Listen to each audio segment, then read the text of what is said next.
I'm not expecting a huge number of people. One, two, five, 7, 12. Who knows? As many people as we can get in here. Just want to make sure if the only person in the room can tell me about the sound. Are we doing okay as far as the sound? Let's just get some feedback in a little bit. Just want to make sure that the structure that I wanted to do, guys, this is going to be recorded. So I'm going to be talking to people here as well. So we're going to post this.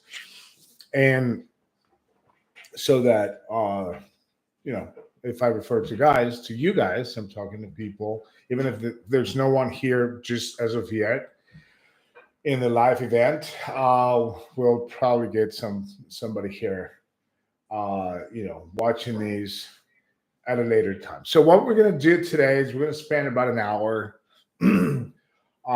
understanding, giving you a little bit of an introduction, guys, as far as what high ticket is and how did high ticket come into the picture. So high tickets has always existed, right? It's always been there. Uh, you buy an airplane, you're paying high ticket, right? You buy a car, anything, and you have to kind of come to a consensus as far as what high ticket is. I know for a lot of people, $500 is high ticket. I've heard people talking about $500 being high ticket. What I call high ticket is where the mechanism to be able to sell something for high ticket becomes more psychological, especially for items that are not tangible. What's the difference between selling something that's tangible versus something that's not tangible, right? There is a different angle, of course, the psychology of the two products, one being tangible, the other one being intangible, is going to be, in the approach is going to be a lot different. The psychology is going to be a lot different, right? So for instance, you sell a car, right?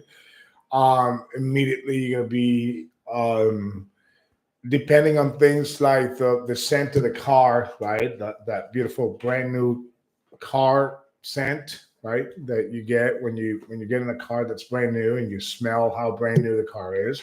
That smell sells a ton, right? And when people are having that experience in a brand new car, the salesperson, the best thing the salesperson can do is just shut up and then enjoy the moment, right? It's a lot different when you're selling an intangible where someone doesn't have a product in their hands, a physical product they can touch, they can smell, a product that they can understand, they can see the shape of the product, the color of the product. And that's the reason why you have to build all those things in them in the process, right? You become the visuals, you become the smell, you become the touch, you become the taste, you become the sensation, you become everything that you need to do in the process of selling something that you can't hand over as a solid product. It is important that you guys understand how different it is. And for what we're going to be doing here is I am going to be training you on selling intangibles with a high ticket price tag, right? Now, can these formulas in sales help you sell a tangible product? Of course. Of course. All right. One of the things that I tell guys, I've trained over 3,000 people.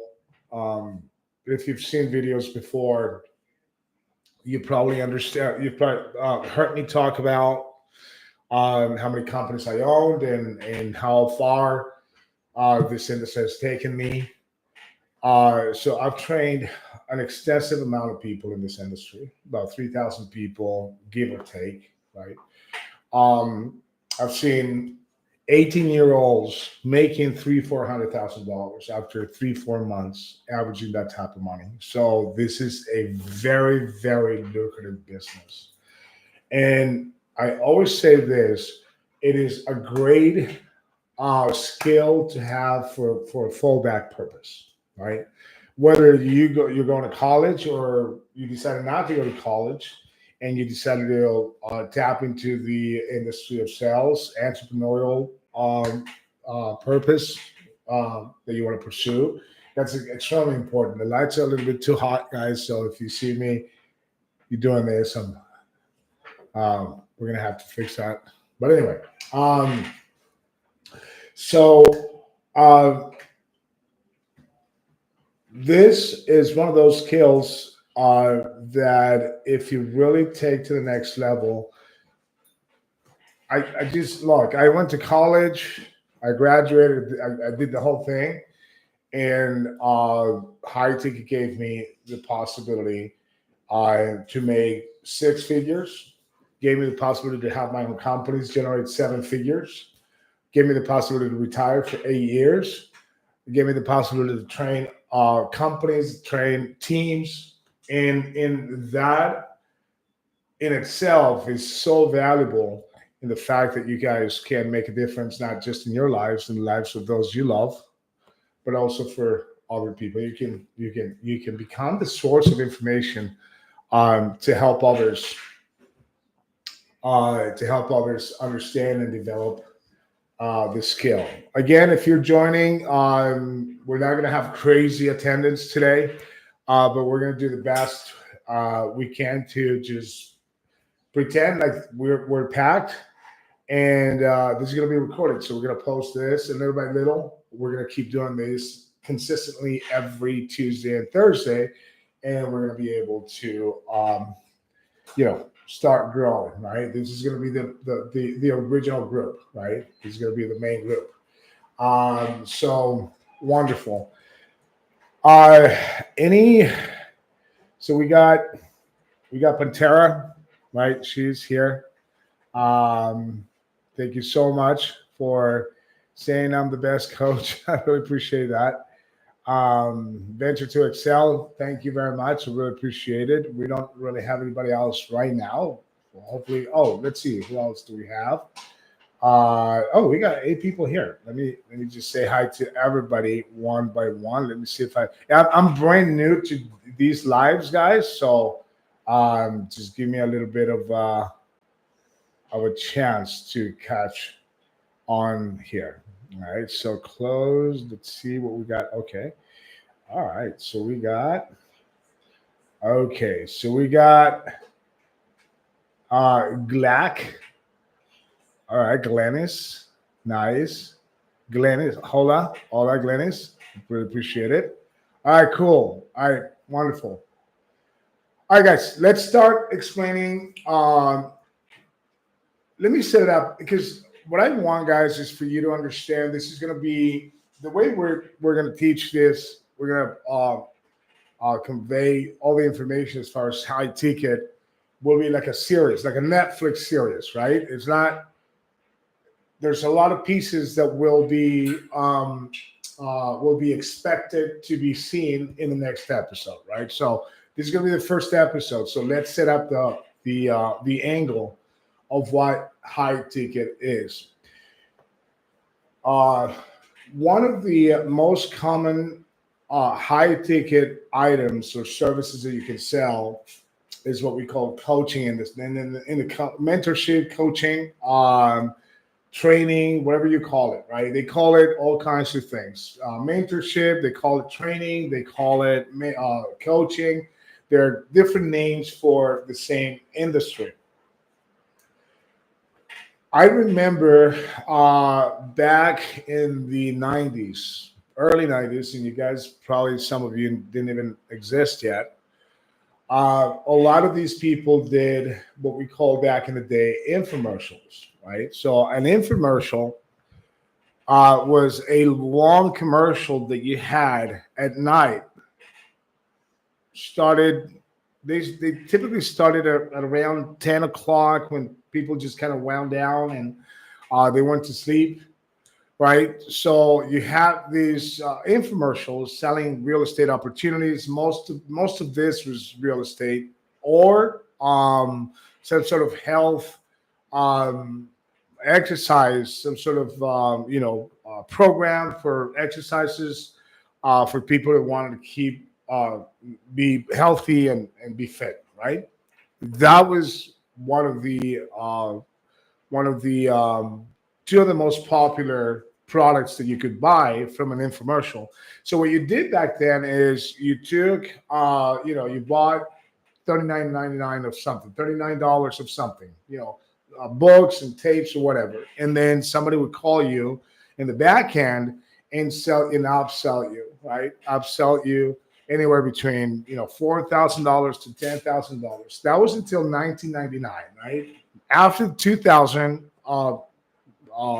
break, these guys got really aggressive with the information. Now programs were going for 25, 30,000, 40, $50,000. And that's where I came into the picture.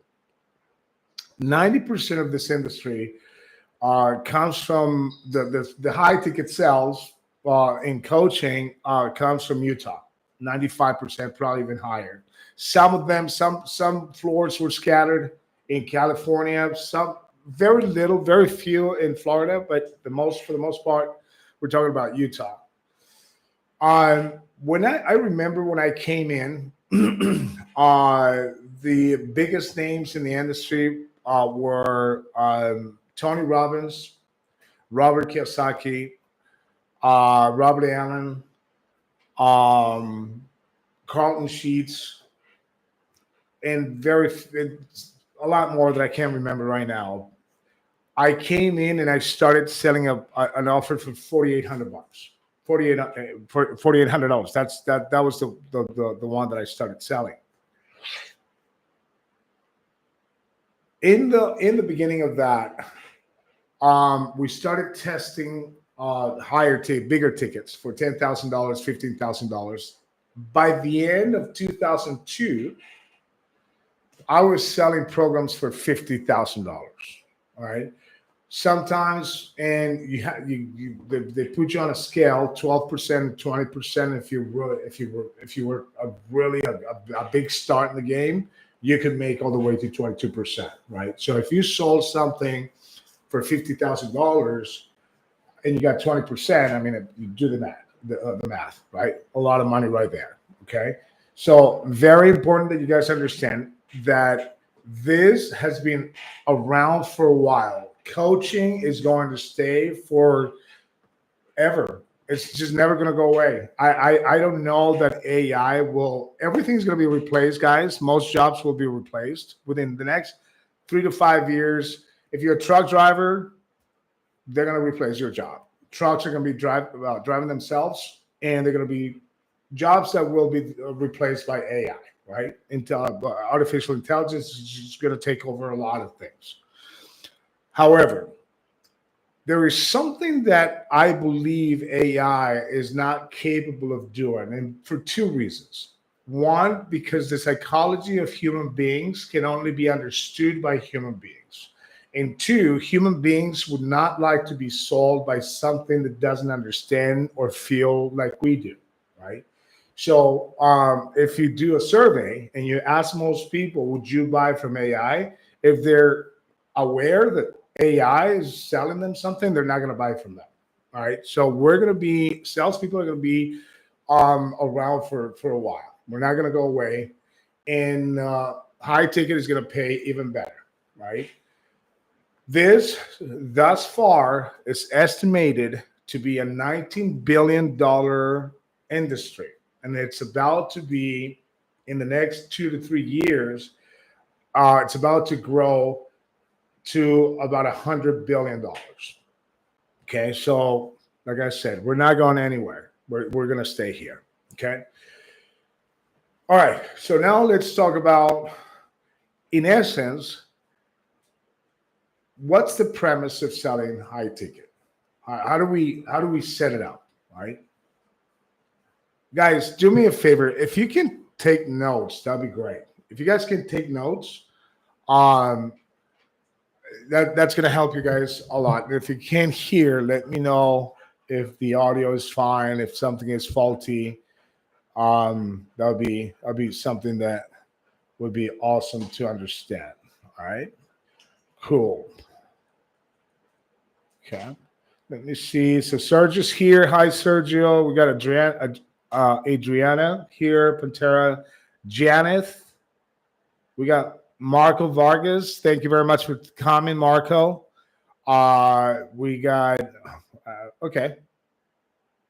Everybody else have said hi. Venture to Excel. Okay, cool, wonderful. All right, guys. All right, so I want you to write down the following. All right, I want you to write down reverse psychology. All right, reverse psychology. Reverse psychology is an imperative part of sales. All right. If you can, you're not going to convince someone of doing something for you, right? Now, I'm not talking about selling yet. I'm just saying you're not going to be able to convince someone of doing something for you if you are persistent. And obviously, this sounds like I'm going against the rules of sales, right? Like I'm saying, don't be persistent. When in sales, we're always telling people be persistent. Hear me out, right? Hear me out. When you become a pushy person, when you're pushing for something, people get turned off. All right. So enthusiasm, things like enthusiasm, right? If you have too much enthusiasm, you are going to run into a risk. Let's say if you contact your customer for the first time, right? That first time you have to make yourself, you got to separate yourself from everybody else. And here's one of the things that I always tell people that I train: please refrain from sounding like everybody else out there. Please do not say the same things that people are saying out there, right? And we're going to build up so much of that to the point that you guys, not just by the things I'm going to tell you, by concept, you guys will understand how to stay away from things that are commonly done or said by somebody else, right? So we're going to start changing that. But if you contact someone for the first time, right, and if you're selling something that is very expensive, you cannot come in with a demeanor of someone who sells something that's not very expensive. So if I sell something for $50,000, my perception or my angle, the way I behave, cannot be of someone who only sells something for $20, right? That means that if you're selling something expensive, you as a person, as a salesperson, as a mediator, as a business individual, your behavior has to be expensive. And how do we present ourselves? We have to present ourselves with an air of importance, right? Not cockiness. You got to be careful. You got to separate the two. You got to make sure that you're not going to be cocky, right? Because being cocky is a negative connotation to your personality, right? You want to be confident. You got to be professional and aggressive. You got to separate aggressiveness from being rude. So two things right here: cockiness, no; rude, no, right? So you got to be confident and professional, yes. Confident, professional, yes, right? How do we become confident and professional? A lot of people that I train, one of the things they have a hard time with is when they have to be confident, right? For instance, how can you conduct a conversation that you have to command? Because you got to control conversations when you are 22 years old and you're talking to a 42-year-old who is, I don't know, a banker, right? I mean, this guy knows about the banking business, the economy, maybe even the stock market. How do I become this person's senior? I want you to understand this, and I want you to write this down, right?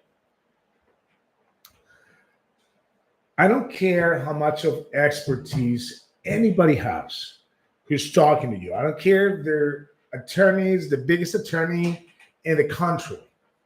I don't care if they are the most fantastic plastic surgeon in the world. I don't care who they are. I don't care if they're a judge. They are experts in what they do. They're not experts in what you're doing. So let me compartmentalize this part. You have to start being a setter, okay? If you're a setter, and by the way, guys, I'll see if I can open up the floor so you guys can, type some questions or even interact with us.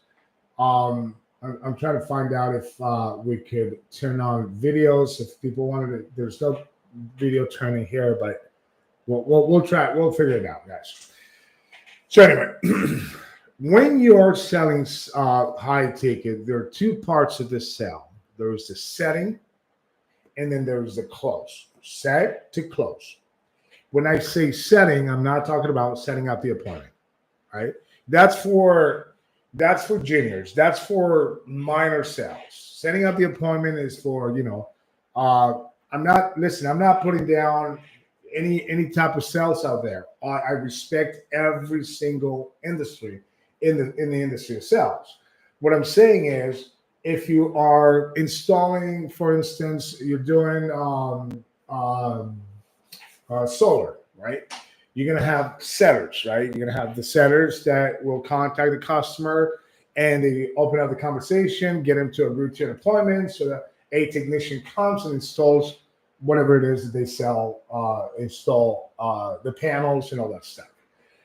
That's not the type of setting I'm talking about. I'm talking about setting up an appointment for a setter who's going to close $20,000 on the second call. It shouldn't take more than 2 calls to close a deal. The setting up the appointment and closing the deal. The closer, sometimes, given some exceptions, sometimes you're going to be able to, you're going to have to follow up with someone who needed a little more time.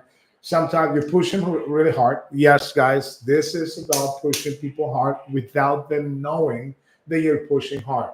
And this is for something very, very down the road. We're not going to talk about that right now, because right now we're just kind of building out the structure to understand what a high sales ticket process is, right? So the setter of the appointment has, in my opinion, the setter of the appointment for someone who's selling high ticket, for a process of high ticket, is the single most important part of the sale. A setter is so unbelievably important that if the setter doesn't do it the right way, the setter is going to screw up things for the closer. All right. So what does the setter have to deal with? The setter has to deal with making an impression on the person who picks up the phone, that makes the person, the prospect who picks up the phone and says, hi, who is this or whatever, right? When the setter calls the person who picks up the phone, the prospect, the setter has to immediately set himself apart from anybody else, especially telemarketers, right? Say, for instance, that you're calling a list that is not scheduled, right? So a lot of calls right now, a lot of floors or accounts are getting people to schedule an appointment on calendar, right? On Calendly, right? So we're going to assume that we're going to talk to someone who never scheduled an appointment. You just have a list of people that you need to call because they registered, they bought something, and they showed an interest, right? So the setter gives them a call. I'm just going to talk about that first example, right? Gives them a call.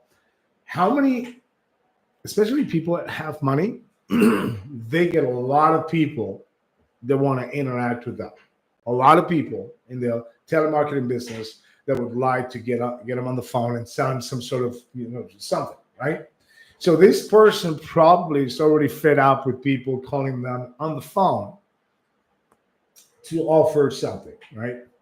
So the setter for high ticket, especially coaching, investing opportunities, right, has to make that immediate impact, has to convey the amount of seriousness that this phone call is going to carry, right?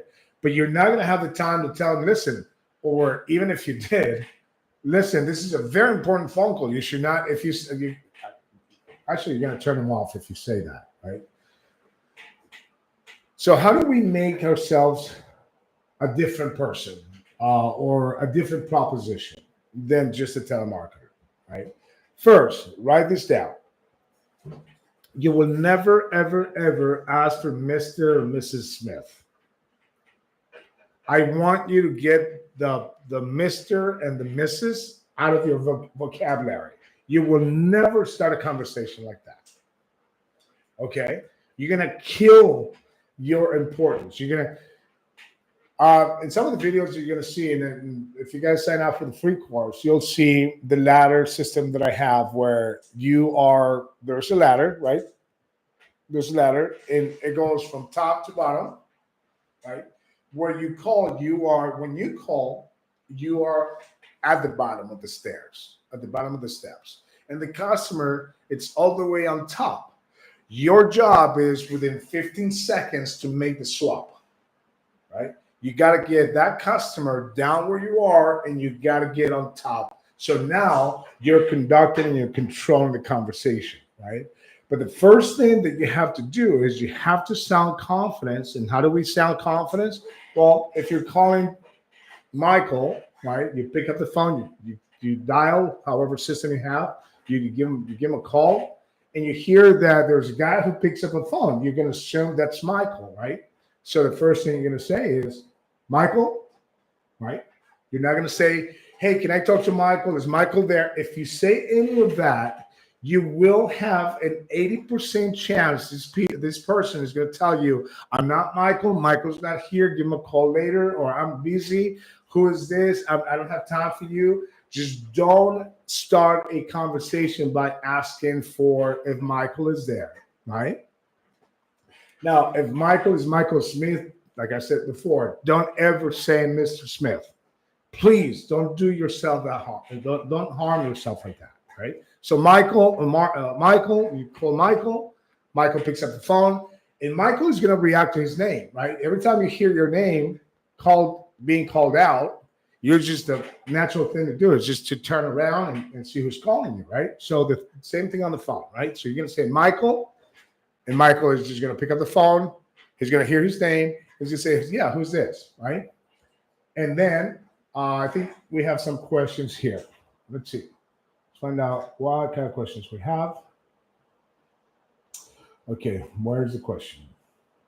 What if the customer asks to be called doctor? That's that's a great question, Pantera. Great question.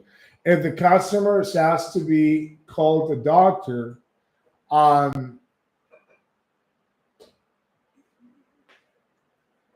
in the customer, okay, so here's how I'm going to answer that. The customer is going to ask you to call him a doctor because you don't have you're not sounding confident. If you lack the confidence, the customer is going to look at you as someone of a less value than him. And if he's an arrogant person, right? Because there's a lot of arrogant people. And if he's a very arrogant person and he feels that you're disrespecting him by calling him by the first name instead of doctor, then he's going to tell you. But if he feels that you've been calling with absolute confidence and that you're dominating that call, the key factor, Pantera, here is you need to dominate the call. You have to have control of the call. Trust me when I say this. I've been teaching this stuff for 30 years, and 22 years. And I'm telling you, if you display the confidence that I'm asking you to display, they're not going to ask you to call them doctors, right? Now, in the extreme case that they ask you to call them doctors, then you give them a little bit of conversation. You call him doctors, right? Because he asked. So let's say Dr. Smith. You say, okay, Dr. Smith, I'm going to call you Dr. Smith.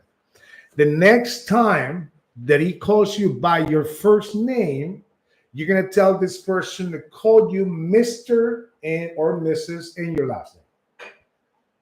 So you're not going to let the guy to get away with that. So if the guy says, call me Dr. Smith, my last name is Salazar, right? And this has happened to me, guys. This has actually happened to me before. I had a guy who called me, I was talking to him, and the guy was really arrogant. I was displaying the right amount of confidence, and the guy asked me to call him Mr. something. And I said, okay, Mr. Johnson, right? I said, okay, Mr. Johnson, no problem. And then he called me Jader, and I said, what? He said, what's your name? My name is Jader. And he said, oh, Mr. Jader. He said, Jader. And I said, no, I'm sorry, Mr. Salazar. And he laughed. He kind of gave me a little bit of a giggle in the background. And I said, hey, you want me to be respectful? Then I need the same respect. I was not going to allow this guy to be on top of my game at all. So good question. Very good question from Tara. Love that question. Guys, the more the merrier, all right? See if we have any other questions here. Being professional and confident, not cocky. Great, Joey. That's a great comment. Sergio has another comment. Sounds good, bro. Okay, perfect. Sounds good. All right, Sergio has another comment here. Sergio enjoys Vargas, bro. And if the customer is an elderly person, what about that? What if the person is old? It doesn't matter. It doesn't matter if the person is old. Most people will be older than you. Most people will be older than you. That's just the way it is. All right. We're not. I want you guys to understand this. When you enter the environment of business, the philosophy of how we treat each other changes. Principles change. Morals change. I'm not saying that you have to break apart from your moral structure. I'm not saying that you have to be any less of a moral person. What I'm saying is, for instance, I get a lot of people saying, I don't like to be asking people, like, for instance, in a cell, right? If you are in the middle of a cell, a lot of salespeople feel a little bit reluctant to ask for the money because the customer is being nice, or the customer is too aggressive, or the customer is too important, and you feel that if you ask for the money, you're crossing your boundaries. I don't care. In the business world, you ask for the money and you tell the person, this is the time to pay. No more chit chat, no more talking about things, no more doing this, that, and the other. We need to get paid now. And this is the time. I've already answered your questions. A lot of customers love to extend conversations and ask questions and questions and questions and questions and questions. This is more for when you guys become closers. When people want to extend themselves to questions, there's a time when you tell them, listen, I can sit here and answer every single question that you have, which, if I keep doing that, I'm just going to keep feeding your insecurity. This is not about, all the questions you have, because this is not supposed to be a class. This is supposed to be a transaction. You need the product. You need the product or the service. I'm here to provide it. Let's make a move. Let's not waste time. You have to educate your customer, right? But let's stay away from that a little bit, because that's more closing abilities right now. Let's keep it within the center. Now, guys, just because you're setting a call doesn't mean that you're not closing something. Okay? You're closing something. You're closing the appointment. You're closing that appointment. And within that appointment, and this is something that we're going to get into, is I have to find out who's the decision maker, If they have money, a lot of setters set people up without knowing if they have money. Why would I, as a closer, why would I want to talk to someone for an hour and a half if they don't have any money? I need to make sure they have the money, right? If they don't have any money, I'm just not going to be very interested in talking to these people, right? So we need to make sure that they have the money. Guys, never waste time with people that do not have money, okay? Um, let's see, do we have any questions here so far? The best coach, okay, not so far. All right. All right, cool. Fantastic. All right. Now, I also want, before we keep moving forward, talking about how a setter should set a call and how a closer should close a call or a sell. There are certain psychological premises in the in a salesperson's life that you need to be aware. Okay. First, a salesperson is an entrepreneur. Okay. You're an entrepreneur. You're a salesperson, you're an entrepreneur. So if you sit in a place like this, right, in front of your computer, you have the headset here, and you're calling people, that's your station, that's your business. That's your business, right? Make sure you invest into a very good quality headset, good quality computer. You want to make sure you have the best internet because that's your business, right? Most likely you're not going to get paid base. Most true salespeople, I care less about a base. If you are someone who wants to hire me for a job and you're paying me a base, I would rather negotiate with you if you can pay me more in commissions and leave out a base. To me, a base means nothing. To me, a base is um, it is important to pay someone a base. Some people a base because some people are maybe learning. You don't know if they really got it. They don't. After a month, you know if a salesperson is going to get it or not. That's for sure, right? So, all right. So, um, prepare yourself psychologically for somebody. I think somebody is asking a question. We'll find for. How do you qualify, Marco? What's your question? Can you retype your question? How do you qualify for? Can you retype that question?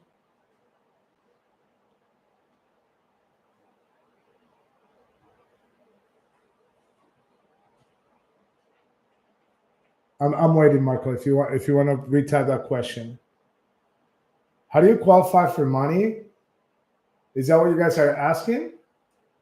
How do you qualify for money? All right, you guys want to get in trouble right now? That's a great question. It's a great question. Um, let's. I don't know if I should answer that question right now because if I answer that question is it's loaded. It's huge. All right. It's got I have to go through what posture is. I need to go through rapport. I need to go through takeaway, right? And then once we have all those things, then we can talk about how do we qualify for money. That's a great question.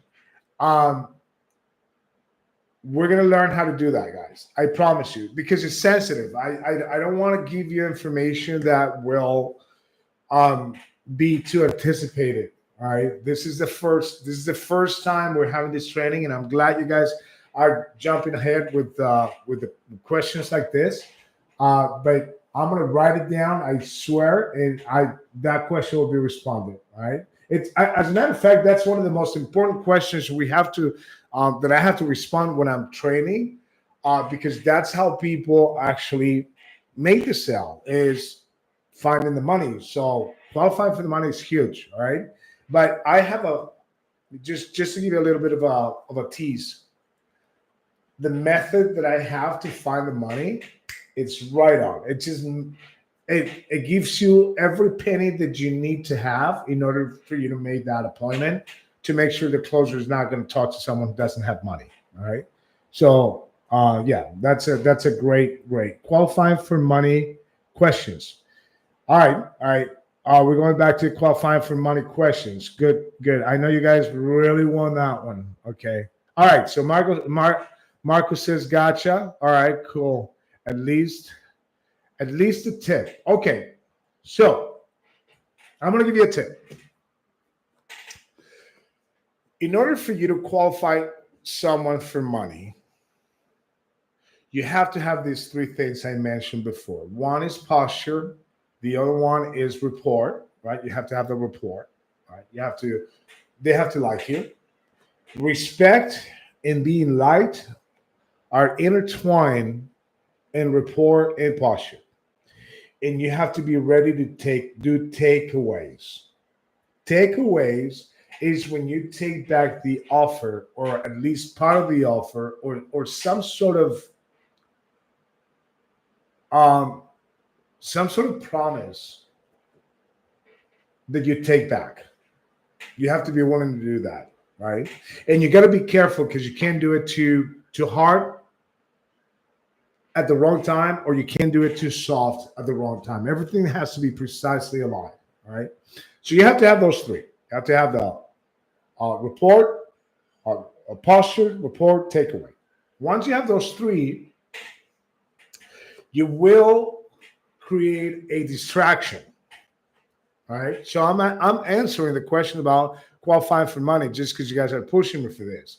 But be responsible. How we're gonna have to iron this out at a later time. All right. So you're gonna create a distraction. The shiny object. Now, we're not doing anything for any unethical purposes. All right. We can't allow people to waste our time. And this is the reason why we're going to create a shiny object. Now, by the way, this shiny object I'm going to talk to you about, it's a benefit. We're going to present it as a benefit to the customer. And that shiny object is a true benefit to the customer, right? So what's the shiny object? When we're selling opportunities to invest, we're going to find a pressure point where investing is correlated to credit scores. And it's very easy to find. I don't care in what kind of industry you're in. I can find it very, very, very fast. So I'll give you an example. In real estate, if somebody wants to become an investor in real estate, so I'm going to tell them, okay, so we want to make sure that you have access to as much money as possible, and we want you to become to be able to shop for money, right? Because money is a commodity, right? Money is a commodity, and we have, well, what do we do with commodities? We make money with commodities, right? So in order to for you to find the cheapest money available, you have to make yourself look really well on paper. So what I'm going to do is I'm going to give you an assignment that you have to fulfill by the time you talk to my senior director. Senior director is just code word for closer, right? With my senior director, right? Because he's going to check. Time out. Everything is going to be based on qualification. The customer, and this is where reverse psychology kicks in, right? This is where reverse psychology kicks in, guys, is where we tell people that they have to qualify if they want us to help them. If you're not telling people that they need to fight for this, right? Because for some reason, people love to give you $20,000 if you make it hard for them. If you just say, hey, we welcome you with open arms, and you're the best thing, after sliced bread, and they're not going to give you $20,000. You have to make it hard. You get kind of like this. You got $20,000. Well, show me why should I take your $20,000? Who are you? Why should we take the risk taking your $20,000 to teach you how to become financially independent? Why? So when you question the character of someone who's got the money, right, and saying, I don't know if I want to take you in, show me why.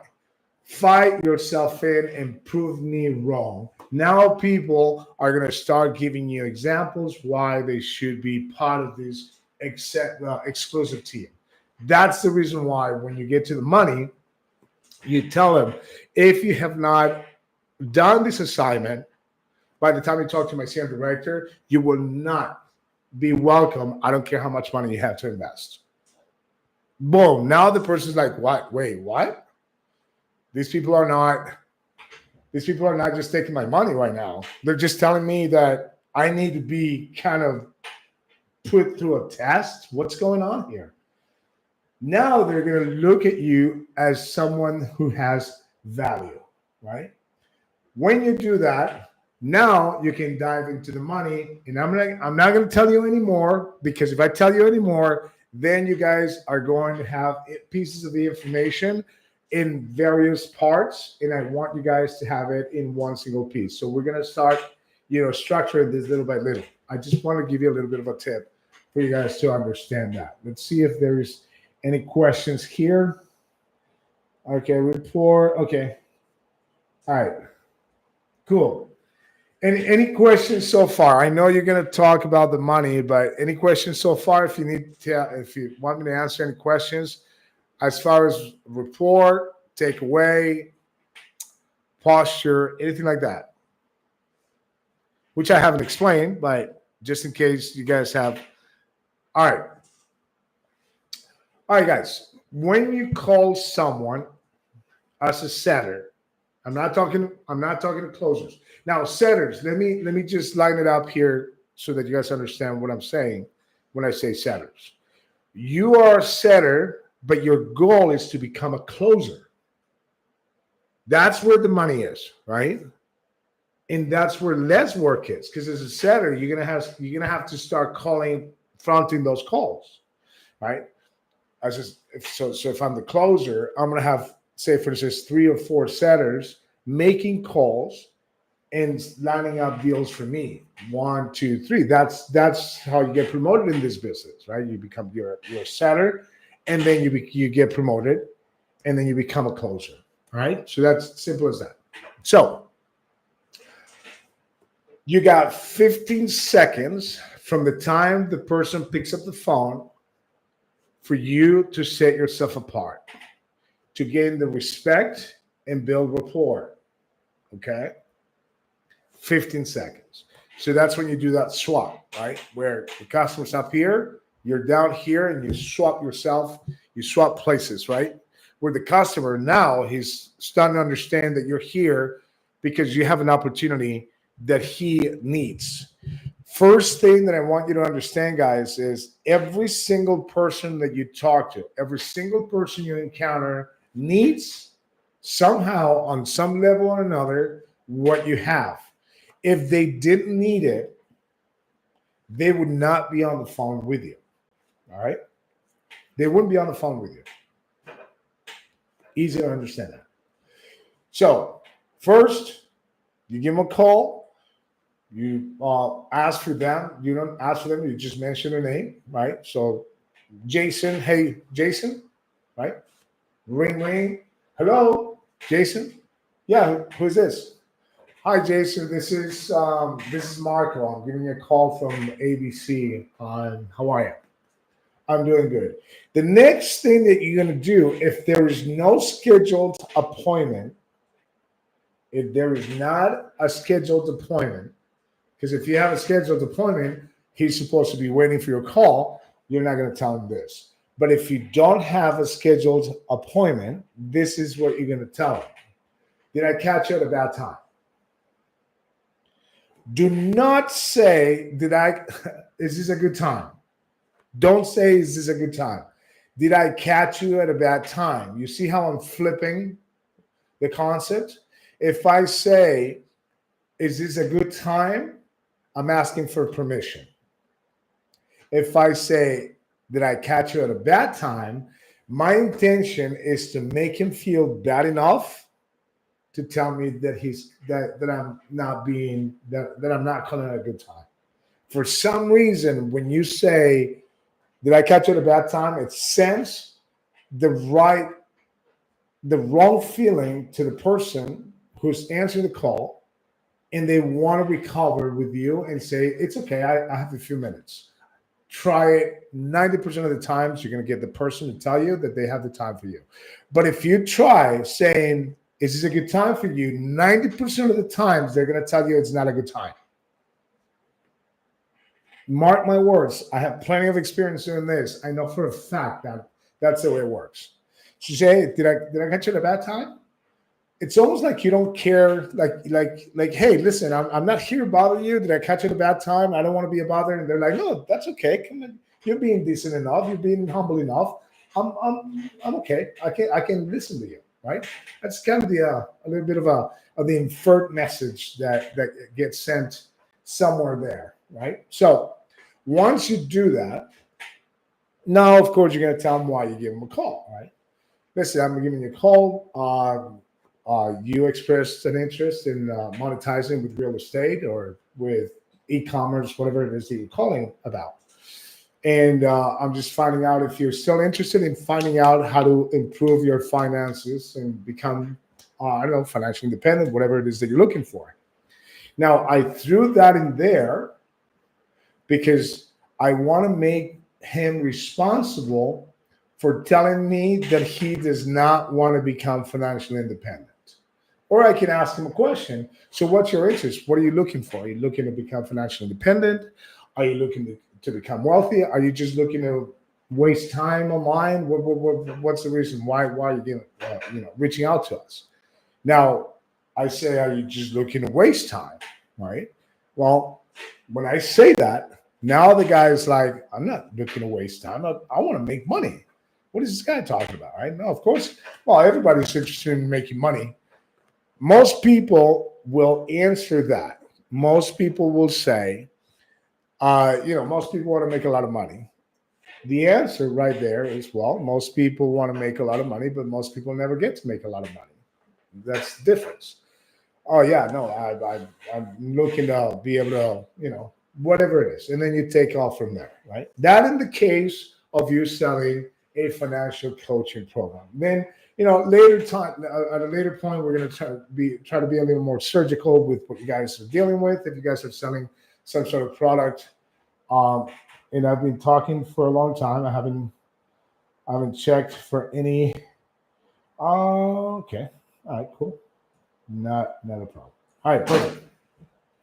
So here now you are building the rapport that you need, right? The posture you need, right? Now the guy is like, now he's interested in talking to you. Guys, one quick advice that I have, um, if you guys, because a lot of people lack the confidence or they feel a little bit intimidated when they get on the phone, especially for the first time, right? Um, how do I gain that confidence? Do this exercise. Find somebody, your spouse, your neighbor, your best friend, whoever, and tell them, hey, listen, I'm gonna tell you something that I'm an expert in, right? So if you're really a big expert on any type of sport, right? If you love sports and you have a particular sport that you love, and you know exactly how that sport works and all the ins and outs of that sport, the rules, the regulations, how long that sport's been around, what's the aim of the sport, how do you score in the sport, faults, all that stuff. Talk about what you are an expert in, and you will find that confidence that you're looking for. Because when you are in your domain, when you are in the middle of your element, you will notice that your whole demeanor, the way you talk, the way you express yourself, is going to be so surgical that you're going to be able to answer any questions, address any objections, answer questions before they arrive, and you're just going to sound like you own the topic. Now, once you do that, pay attention how well you did that, and now transfer that confidence into whatever script you're working on. All right, is the best and quickest way to be able to get to dominating a script, because you have to. If you don't sound confident, I don't care what you're selling. It could be a high ticket or low ticket. It could be, I don't care what you're selling. If you're not sounding confident, you're not going to be able to make a difference. Another thing, guys, you have to be creative. You have to be on your toes, because I don't care how many times you train and for how long you train, there's no way that a trainer or several trainers, in fact, can come up with every single smart comeback or rebuttal that could potentially exist. So you have to be more than understanding, more than learning the rebuttal. Learn the feeling of that rebuttal. Learn the turning point of that psychological objection. And when you start rebuttaling feelings more than words, you are starting to become hugely advantageous in the art of sales. But you got to be creative. You got to be really creative in the way you answer questions. But don't bullshit. Excuse my French, but don't bullshit when you answer. People do not like it. They catch you. If they catch you BSing, they're just going to dispose of you. All right. Try not to fabricate words. Try not to make up, meanings into words that have the wrong meaning. I mean, always keep it clean. All right. If your language is not too expensive, keep it normal. You don't have to, trouble yourself trying to make it, fancy, trying to, speak fancy when you can't. That's completely fine. All right. It's something that needs to be addressed. All right, guys. All right, guys. Perfect. We had a ton of people. I didn't think we were gonna have. We had how many people? 12, 11 people. And thank you so much. I really appreciate you guys attending, supporting this channel, Black Label Closers. We're going to be so many more things, and we're going to do so much in the process of this.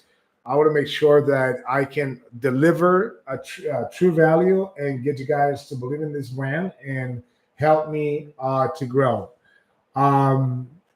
Last time for questions. Anything that you guys want to address before we leave?